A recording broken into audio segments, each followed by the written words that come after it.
set my suitcase down in the entryway, looked my mom right in the eye, and said one sentence. And that was the moment everything flipped. The laughing stopped, the color drained from their faces, and my mom kept whispering, "No, no, no way." By the time I was done, their dream vacation wasn't happening. Their house was on the line, and I was finally done being their free babysitter and personal bank. Stay with me until the end, and I'll tell you exactly how one ungrateful daughter ruined her family's perfect holiday and took her life back in the process. The funny thing is, the moment I said that one sentence, the whole room froze. But to really understand why, you have to know what those people at the door had been doing to me for years. My mom didn't just miss me when she called me in London. 2 weeks before that 3 a.m. FaceTime, she had already texted me screenshots of crazy expensive holiday prices, hinting that she and my dad could never afford a trip like that unless I helped a little, just this once. Just this once was how every single favor started. When my dad needed knee surgery, I wired money. When my brother Jason maxed out his credit cards on his big e-commerce idea, I helped him consolidate his debt. When the water heater broke and the mortgage was overdue, I sent money, and my mom posted photos the next week from a new brunch place downtown. I live in a tiny flat in London. I cook most of my meals at home. I walk to work in the rain, and somehow I was still paying for Uber Eats and streaming services in a house I didn't live in on a continent I didn't even live on anymore. The thing is, this time, before I booked my own ticket home, I paid attention. I saved every Zelle transfer, every PayPal receipt, every "thank you, honey, we'll pay you back when things calm down." I also noticed something else. An email from the bank with my name on a mortgage I did not remember signing up for, because a few years ago they had put me down as a co-borrower just to get a better rate, and I had been covering the shortfalls ever since. So while my mom was crying on FaceTime about how the kids miss you so much, Mia keeps asking when Aunt Claire is coming, I was sitting on my bed in London, staring at my banking app, realizing that the only time my family treated me like part of the group was when a bill was due. I almost said no. I almost told her to figure it out herself. But then a different thought hit me. If they were willing to drag me halfway across the world to use me as a free babysitter and walking credit card, I was finally willing to show them what it looks like when I stop playing along. I booked my flight, but I also booked a call with a financial advisor, downloaded 3 years of statements, and had a simple document drawn up on a legal template site. So standing in that doorway in San Diego, while Jason laughed and my mom announced my babysitting schedule like it was a done deal, I wasn't just the tired, jet-lagged daughter they were used to. I rolled my suitcase inside, let the kids jump around my legs, and followed them into the kitchen where their printed itinerary was laid out on the counter like a glossy promise. Resort photos, flight times, family package, in bold letters. My mom tapped the brochure and said, "See? This is why we needed you here, honey. The kids will stay with you. We'll finally have a real vacation. You always say we should take care of ourselves." I looked at the resort name, recognized the card number on the confirmation email open on her phone, and felt that same switch in my chest flip again. They thought I had come home to be their built-in nanny and bank. I had actually flown 10 hours to do something I should have done years ago. So I smiled, asked my mom to get everyone into the dining room, "So we can go over a few things before you leave," opened my laptop on the table, and pulled up the stack of digital receipts that would turn their family trip into the last time any of them saw me as a free resource. My dad sat at the head of the table like it was some kind of family meeting. My mom hovered by the counter clutching that printed itinerary, and Jason was scrolling his phone, half listening, Mia and Logan spinning in circles on the tile. I slid my laptop closer, turned the screen so they could all see, and said as calmly as I could, "Before you go anywhere, we need to talk about money." Jason groaned. "Claire? Seriously? Right now?" My dad muttered something about timing under his breath.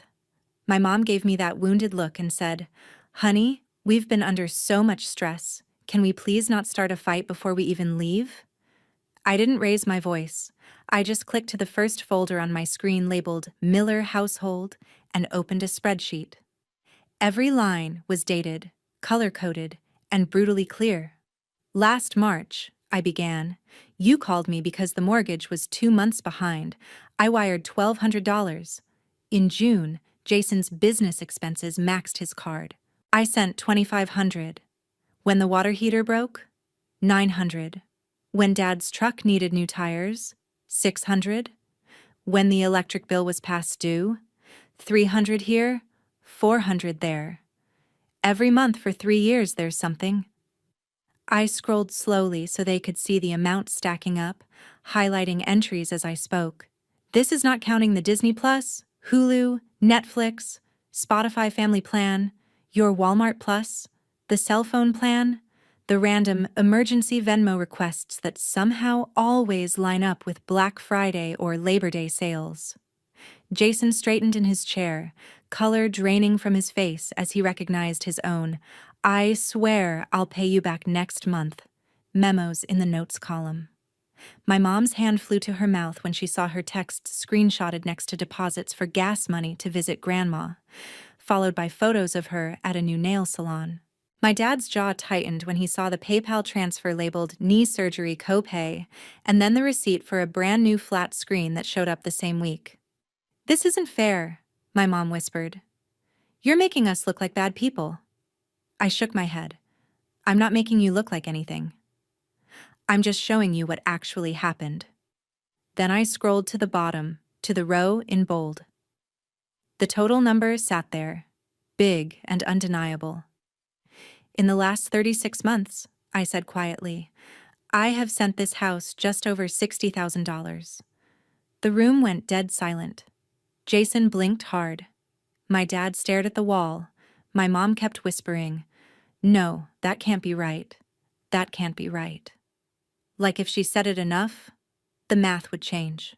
I reached into my bag and pulled out a thin stack of printed pages, slid them onto the table next to the itinerary for their dream resort. "This," I said, "is a simple agreement. It's not a lawsuit. It's not me taking you to court. It's just a record that all of you acknowledge you owe me this money and will start paying it back. Even if it's slowly. $50 a month? 100. Whatever." I had it drafted using a legal template. My advisor looked it over. "All it says is that this," I tapped the 60,000 on the screen, "was not a gift." My dad finally snapped out of his shock. "We are family," he barked. "You don't put family in debt like that." "What? Are you going to sue your own parents?" I met his eyes. Family doesn't hide a mortgage in their daughter's name and call her when the payment's late. Family doesn't spend her money on vacations and brunch, and then tell everyone she abandoned them. My mom flinched like I'd slapped her. Jason grabbed the pages, skimmed the first paragraph, and his voice cracked. "This is insane. I can't pay this back. None of us can." I leaned back in my chair. "I know. And I'm not expecting you to. Not all at once. But I am done living in a world where you pretend you're victims and I'm some selfish career girl overseas. If you ever tell a neighbor or a cousin or Facebook that I left you with nothing, I will show them these numbers. I will show them every transfer, every bill I covered, every time you chose Starbucks over the electricity bill because you knew I'd bail you out." My mom shook her head over and over, whispering, "No, no, no way. You wouldn't do that, Claire. You wouldn't humiliate your own family." I shrugged. "I'm not planning to, as long as you stop lying." Then I clicked to another tab, the one with their resort reservation confirmation. The familiar logo filled the screen, along with their names, dates, and a little note at the bottom with the last 4 digits of the card on file. My card. "And about that family trip you're so excited about," I added, my voice still calm. "You might want to sit down for this part." My dad frowned. "What are you talking about?" I pointed to the status line under the reservation number. Cancelled. 3 days ago, I called the resort and the airline, I said. Since the bookings were made with my card and my account, I had every right. The package has been refunded. The flight credits have been moved. So when I told you at the door that I wasn't babysitting while you went on vacation, I closed the laptop halfway, just enough to see all their faces at once. What I meant was, there is no vacation anymore. Not without me. Not without my money. Not ever again on my dime. My dad lurched up from his chair when he saw the word canceled, like he could intimidate the screen into changing. You had no right, he snapped. Those are our tickets. I didn't even flinch. They were bought with my card, from my account, with my money, I said. The right was all mine. He opened his mouth to argue, but I was already clicking to the next window. And that brings me to the house we're sitting in right now. On the screen was an email from the bank with both our names on it. Gary Miller and Claire Miller, co-borrowers. My dad stared at it, his face draining of color. My mom whispered, Claire, please, not this. We told you it was just paperwork. I swallowed the familiar ache in my throat. You told me it was a formality, I said. You told me it wouldn't affect me, but I've been the one covering short payments on this mortgage for years. Every time you forgot a bill, it hit my credit too. I clicked a button and a small video window popped up in the corner of the screen. My financial advisor's face appeared, framed by a home office in London. We had spoken before I ever got on the plane. Hi, Claire, she said. Is now still a good time? I turned the laptop slightly so my parents could see. Perfect, I said. You remember my family situation. My dad hissed. Who is this? I answered without looking at him. This is the person who helped me understand exactly what being a co-borrower on your mortgage means, and what my options are now that I'm done bailing you out. The advisor introduced herself politely, then got straight to the point. In calm, measured language, she explained that as a co-borrower, my credit was tied to this house, that missed payments and constant shortfalls were hurting me, and that I had the right to go to the bank and request to be removed from the loan. In practice, she continued, that means the lender would require the remaining borrower or borrowers to qualify on their own. They might have to refinance, or in some cases, if they cannot meet the requirements, the property may need to be sold to satisfy the debt. My mom shook her head. You can't do that, she said, her voice trembling. We can't afford to move. We can't afford a higher payment. The advisor's voice stayed gentle. That is between you and the lender, ma'am. What I can say is Claire is not obligated to keep her name on a loan that she is not truly benefiting from, especially when she is the one making up the difference. I thanked her and ended the call, my heart pounding so hard I could feel it in my teeth. The room felt smaller, like the walls were inching inward. My dad rounded on me. You're going to make your own parents homeless over some numbers on a screen? I looked him straight in the eye. No, I am going to stop letting you gamble with my future while you act like I owe you my entire life. If you can afford resorts and plane tickets when you think I'll be here to babysit, you can afford to sit down with a bank and figure out how to pay for your own house. I reached into my bag again and pulled out a folded letter. This is my formal notice that I'll be stopping all automatic payments related to this property, I said. The bank will contact you directly from now on. I'm also closing the joint checking account Mom convinced me to open, just in case there's an emergency. I air-quoted the words without meaning to. My mom made a choked sound. But that's where the grocery money comes from, she said. That's where we pay utilities. How are we supposed to manage all this? I took a breath, steady and slow. The same way every other adult in this country does, I replied. With your own income, with your own budgeting, with your own consequences when you overspend. I opened another tab showing the monthly auto drafts I had set up over the years. Mortgage supplement, power, internet, streaming bundles, grocery deliveries, car payment top-ups. All of them had my name next to the word payer. As of today, I said, my cursor hovering over the cancel button for each one, these stop. You will get your own bills, in your own names. If they're late, that's between you and the companies, not me and my credit score. Jason finally spoke up, panic rising in his voice. Claire, you can't just pull everything away at once.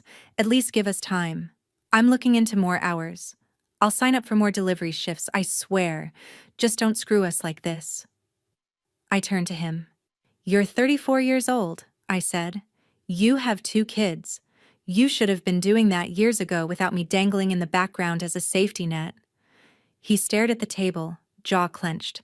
For a second I almost softened. Almost slipped back into the role they had written for me. The fixer. The quiet helper. The girl who would cry in the shower and then open her banking app and make it all go away. But then I remembered the way they had laughed at the door, the way my mom had said, "You'll babysit," like it was a line item on their to-do list, and that softer part of me shut right back down. I hit cancel on the auto-pays, one by one. Confirmation emails pinged my phone. My mom's breathing got faster. My dad sank back into his chair, staring at nothing. "This is cruel," he muttered. "You're punishing us." I shook my head. "No. I'm finally stepping out of a role you all wrote without asking me, and I'm giving you the chance to be honest about what you can actually afford without hiding behind my bank account." I closed the laptop and stood up, my legs shaky but steady enough. "After this," I said, "if you decide to tell anyone that I abandoned you, just remember I have every receipt, every bill, every transfer. I'm done being the villain in the story you tell other people to make yourselves feel better." I picked up my suitcase and added quietly, "You wanted a real vacation. Maybe this is it. A vacation from pretending I'm your built-in solution to every bad decision. Let's see how you handle life without that." My dad finally snapped when he saw me rolling my suitcase toward the hallway. He jumped up so fast his chair scraped the tile. "If you're walking out after this little show, don't bother coming back," he barked. "You're not welcome in this house if you're going to hold money over our heads." My mom reached for my arm. "Gary, stop. She just needs to calm down. We can talk about this," she said, but she didn't actually move to stand between us. Jason stared at the floor, silent. I paused in the doorway, hand on the handle, every muscle in my body shaking. A part of me wanted to drop everything, apologize, say I'd figure something out like I always did. Instead, I straightened up and said, "You're the one who decided my value here was measured in what I pay for. If I'm not welcome without my credit card, then I was never really welcome at all." My dad jabbed a finger toward the door. "Get out," he said, "and don't come crying to us when London chews you up and spits you out." I almost laughed at that. London wasn't the city that had been eating me alive. This kitchen was. I stepped outside, the California sun hitting my face, and pulled the door shut behind me. No one followed. No one called my name. The only sound was Mia and Logan arguing about a cartoon from the living room, blissfully unaware that their vacation had just evaporated. I ordered an Uber and dragged my suitcase to the curb, feeling more homeless than I actually was. The driver loaded my bag into the trunk and asked, "Where to?" I took a breath and gave him the address I had never given my parents. A high-rise in downtown San Diego, 15 minutes from their quiet little street, but a completely different world. 6 months before, after one too many midnight money transfers and guilt trips, I had used my savings and my steady UX salary to put a down payment on a tiny one-bedroom condo. I told my family I was just thinking about coming back to the States someday, but I had already signed the papers. The plan was to move in slowly, quietly, once I figured out how to disentangle myself from their finances without blowing everything up. Tonight proved there was no gentle way to do it. When the Uber pulled up in front of the glass building, it felt surreal. I swiped my key fob, wheeled my suitcase through the lobby I'd only seen twice, and rode the elevator up to the 8th floor. The condo smelled like fresh paint and new carpet, not like anyone's cooking or stress or desperation. Just empty. Mine. I dropped my suitcase in the middle of the living room and stood by the window, looking out over the city lights. For the first time in years, my phone wasn't buzzing with, "Can you send something until Friday?" Or, "The card got declined, can you fix it?" I opened my banking app and went through the last few things I still paid for that weren't in my name. The Family Disney Plus?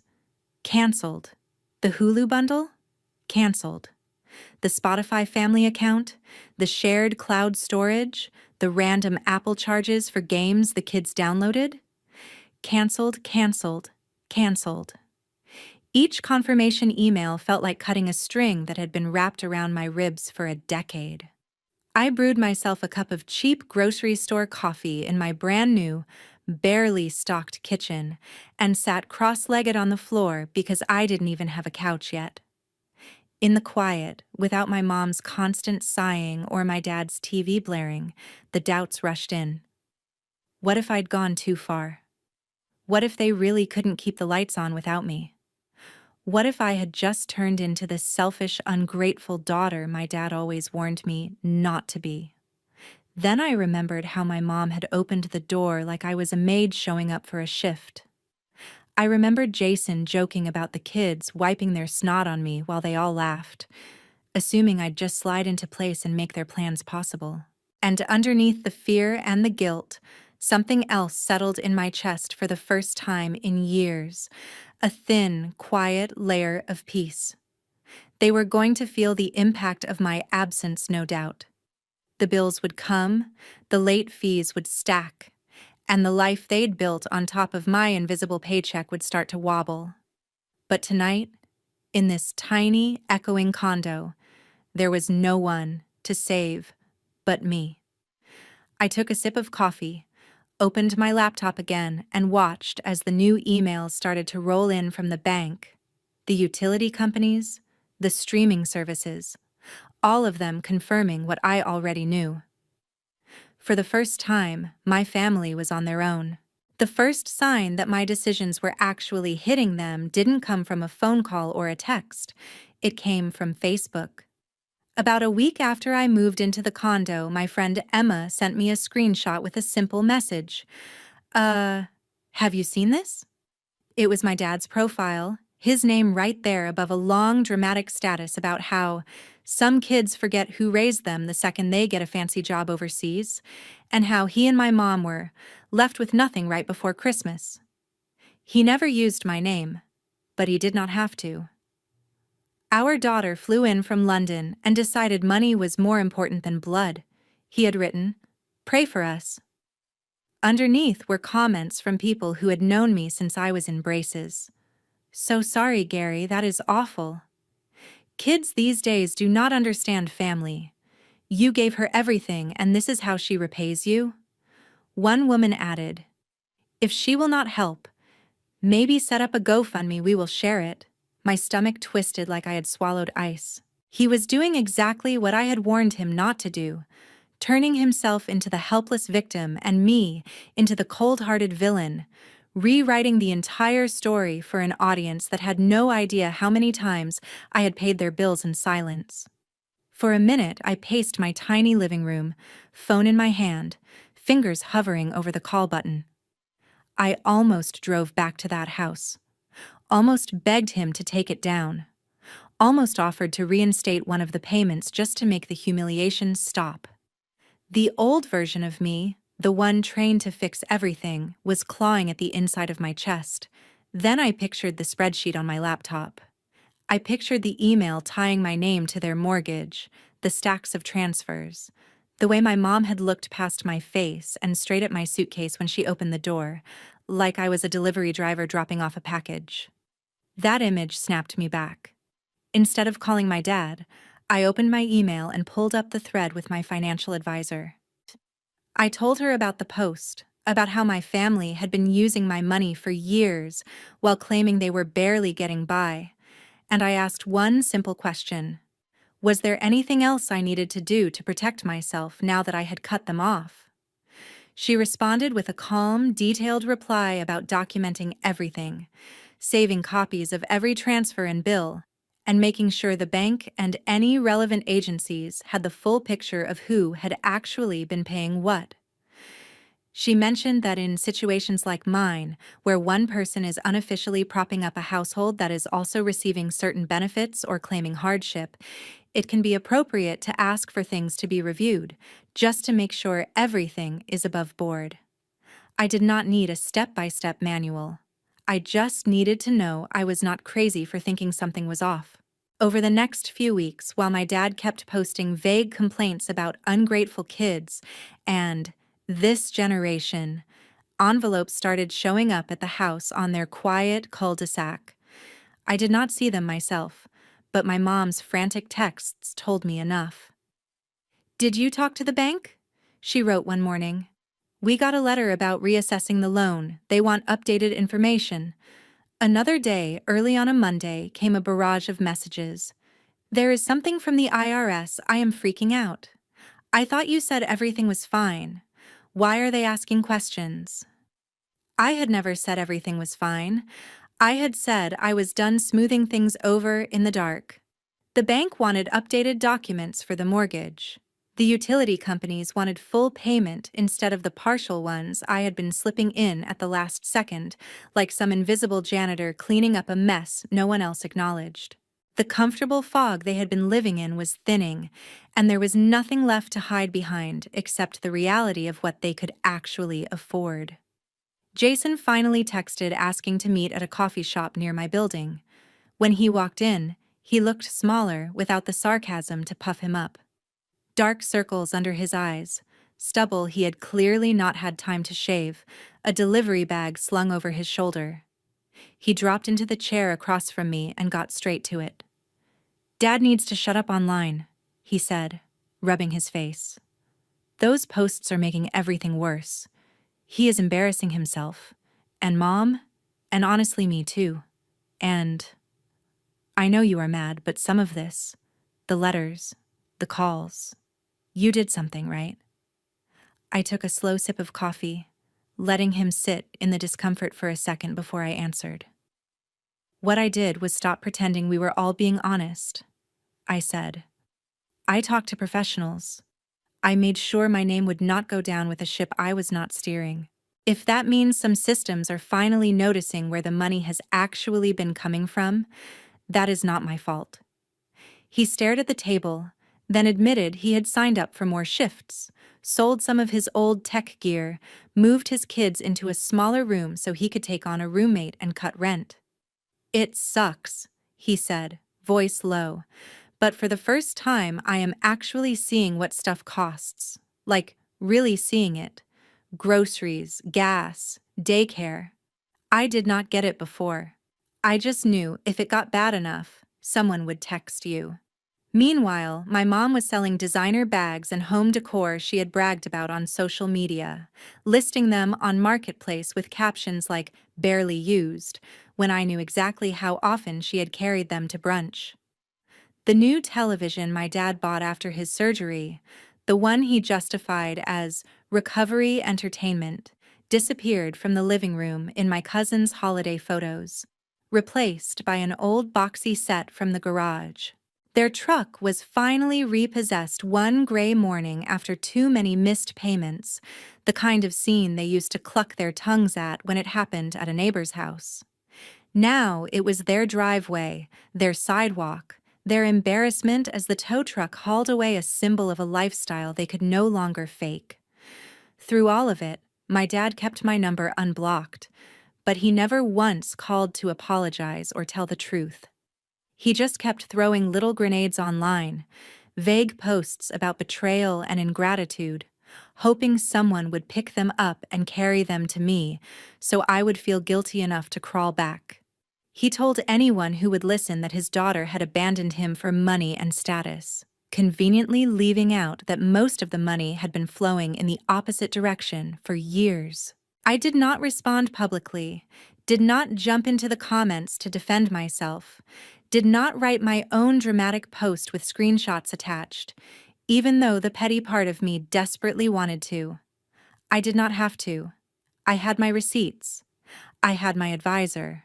I had my own credit finally starting to disentangle from theirs. And more importantly, I had distance. Every time I saw someone share his story about the cold daughter in London, or heard through the grapevine that he was holding court at the bar about what a disappointment I was, all I could think was that if they knew the real math, if they saw even one page of that spreadsheet, they would not be asking why I walked away. They would be asking how I managed to stay as long as I did. By the time Christmas rolled around again, the Miller house had turned into a different universe, and so had mine. I found out the pieces in strange little ways. A tagged photo of my mom at a discount store instead of her usual boutique. A grainy picture of Jason's kids in a small apartment instead of my parents' backyard. Comments from mutual friends asking if everything was okay.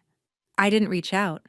I focused on my job in San Diego, on building my portfolio, on decorating my condo one paycheck at a time.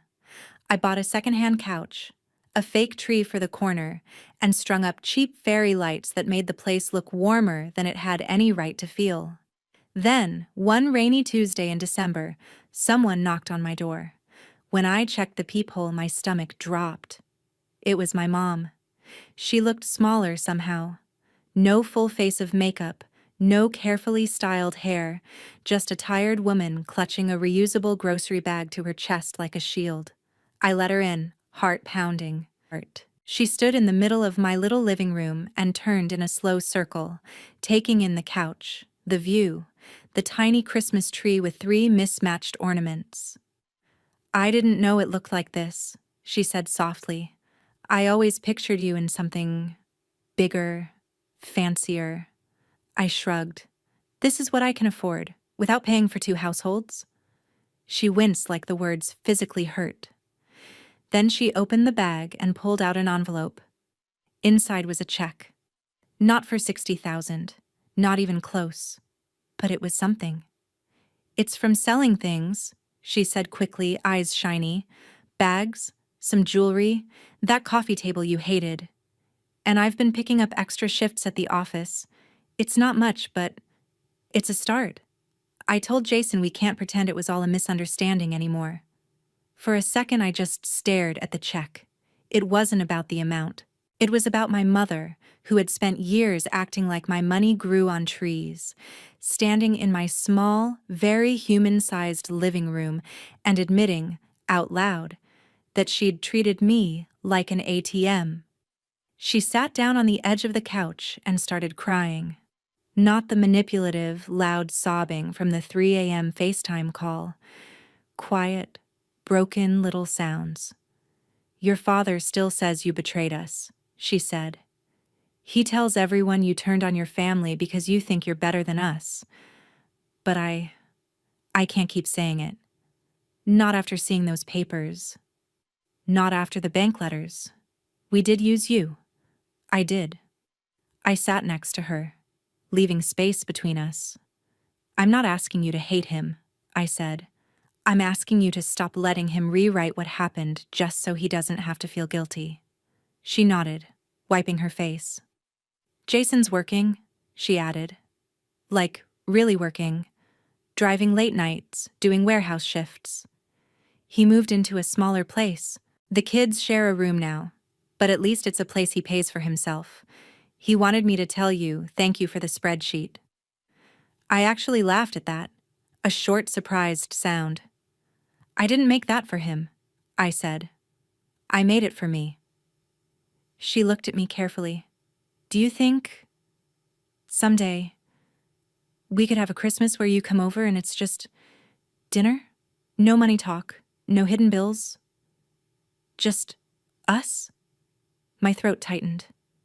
"Maybe," I said.